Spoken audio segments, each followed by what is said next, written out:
చిరంజీవి గారు ఒక స్టాల్వర్ట్, ఒక మెగాస్టార్, ఒక గొప్ప మానవతావాది. ఆయనని ఒక అల్లుడుగా పొందగలిగింది ఆవిడ.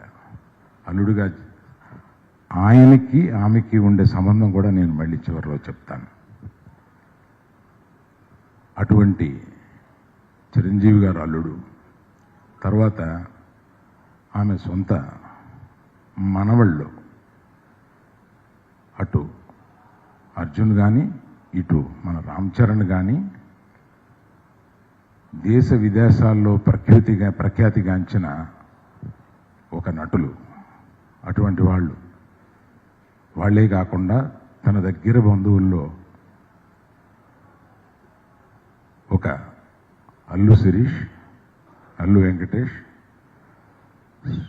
మన పవన్ కళ్యాణ్కి ఆమెకి ఉన్న సంబంధం కూడా నేను మళ్ళీ వివరిస్తాను. పవన్ కళ్యాణ్ గారు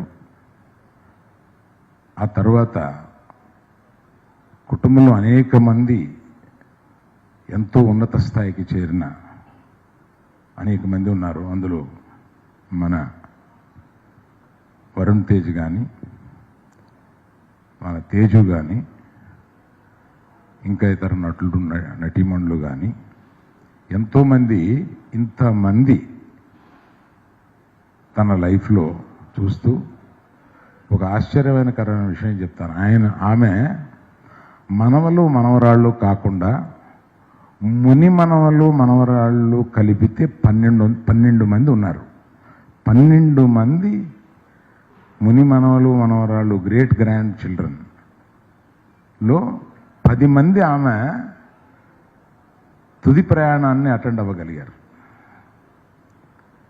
అటువంటి జీవితం కోటిలోనో 10 కోట్లలోనో ఒకరికి ఉంటుంది. అటువంటి ఆమె జీవితం సాగిస్తున్నప్పుడు, జీవితం ముగిస్తున్నప్పుడు ఆ ముగింపుని మనం అందరం దుఃఖభరితం కాకుండా ఆమె ప్రయాణాన్ని మనం, ఆమె మరణాన్ని అంగీకరించి ఆమె ప్రయాణాన్ని ప్రశంసించి ఆమెని ఒక సంతృప్తికరమైన వీడ్కోలుగా మనం చేయాలి అని మా కుటుంబ సభ్యులందరూ నిర్ణయించుకున్నారు. ఎందుకు ఆమెని సెలబ్రేట్ చేస్తున్నామో, ఆమె లైఫ్ని, ఆమె తుది ప్రయాణాన్ని అనేది మీకు చెప్పాలని అనిపించింది.